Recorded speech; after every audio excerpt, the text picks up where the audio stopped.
A man in KwaZulu-Natal says he fears for his life and he is on the run because of identity theft. The 39-year-old says he was declared dead in 2023 and several life policies were opened using his name. It's a curious story, and Silethiwe Ndlovu is with the man and joins us now. Silethiwe, just tell us a little bit more about how this particular individual found himself in this situation and some of the details that he's been sharing with you.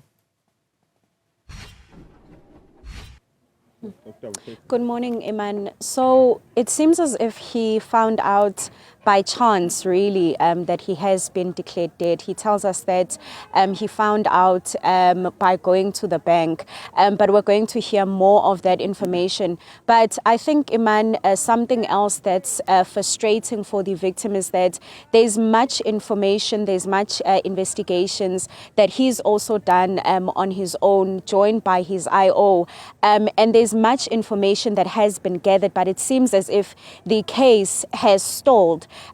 We are going to bring him into the conversation now to find out what the police have said. But before we actually get into that, I just want to start off by talking about September 2023, when you found out that you've actually been declared dead. Let's just go back to that moment. Oh, yes. My name? No, it's okay. Oh, yes. It was such a shocking moment because I went to one of the supermarkets to buy my groceries or the items I went to buy, and the card declined. My Capitec card declined. And when they tried it again, it declined. I went to the ATM, and when I got there to check the balance, the money was there. When I tried to withdraw it, I couldn't withdraw it. It told me I'm not authorized to withdraw it. Then I decided to go inside the bank, inside the branch, and then I asked the consultants, and the consultants asked me if I received any illegal money, huge sums of money, and then I told him no. And then he checked for me through his head office, and then he came back to me and told me that they said you died on Sunday. It's an unnatural death. And I was like, how? I'm dead. You can see me, I'm sitting right in front of you. So that's how I was puzzled. Then he told me to go to Home Affairs to go and check for this information. So you were declared, they said you died on Sunday. You are finding out on which day? I'm finding out on Tuesday. Mm-hmm. Yes. So you then went to Home Affairs where you were told that, just take us through what you were told. I then woke up the next morning, went to Home Affairs. When I got to Home Affairs, they called the supervisor to come assist me because I explained my matter, and then they called the supervisor, and the supervisor took me into his office. Then he went through, he said I must give him my ID number and my ID, the present one, because that was my new one. And then I gave it to him, he punched it on the system, and then it appeared. It said the death certificate then came out showing that I'm no more, I'm dead. And then after that, he took the liberty of trying to follow up on all these people because he first phoned the funeral, the Home Affairs first, where this happened. And when they answered, they said they can't give him the answer. He has to phone the head office. Then he phoned the funeral parlor. I don't know whether I can mention it, but the funeral parlor that he phoned was Nova's Funeral Parlor Services in Durban, where he put them on loudspeaker and he inquired that is my body, is my body there, the actual body. And when the person responded that yes, his body is there, he's going to be buried on Saturday, but another company is going to take his body, which is called Isulam Funeral Services also. Do you know who reported you dead? Yes, according to the BI report that they showed me at Home Affairs, it's a name by Ndlovu from Elamont.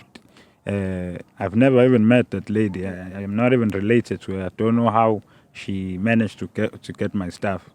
So you were told that you died on Sunday. You're finding out Tuesday somewhere there. Your body, they say, is still at the mortuary, is yet to be collected by your family, they state. So what happens after that? What happens to the body? Do they actually come and collect the body? And what did the police say? I know that you did report that the body is still available at the mortuary.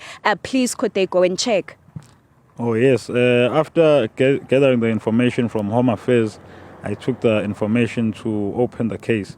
And when I told the investigating officer and gave him the information that no, the body supposedly is still at the mortuary. So if you can please assist by contacting someone over there, if you can't go over there yourself, to go and check for that body, because Home Affairs officials has already told them that they shouldn't release that body. So what you can do is assist them by going there. But unfortunately, he told me that it doesn't work that way. He has to go and do a dry run first and then come back. And I told him that today, by the time you start doing those dry runs, the body will be long gone. And he said, no, it doesn't work like that. He'll have to investigate and stuff like that. He can't believe what I'm saying. Okay. Thank you so much for speaking to us. Iman, that's the victim that's involved in this matter. We understand that he is yet to receive answers in terms of how far investigations are. But what frustrates the victim, it seems as if while the body was still at the mortuary, no one actually went to go and check who is going to pick it up, where that body is actually going to be buried. But we also understand that he has received a bit of help from Home Affairs. He also states, Iman, that there's a number of life insurance policies that were opened against his name. Money was actually released after his death to a few, it seems a few accounts, and he finds out from the investigating officer. So he does state that he is also waiting for a trace to actually happen in terms of where that money went. The other life policies, because we're told that there's at least 5 life policies that were opened, the other life policies, money was not released to them, of course, because they did at some point find out that he is still alive. But at this point, we know that money was released to accounts. And at this point, the police whom we have reached out to are yet to respond, because we know that this is a case that took place in 2023. However, no arrests have been made. The person that reported him dead, Iman, we are told that she is complying with the police, but it seems as if the root of what exactly happened is yet to be discovered. Yeah, it's interesting, Lele. It's about following the money, I guess, in this matter. Silethiwe and Ndlovu and the team, we will keep us close to developments in this really curious story, which seems to be, an anatomy of a crime that's on the rise in the country.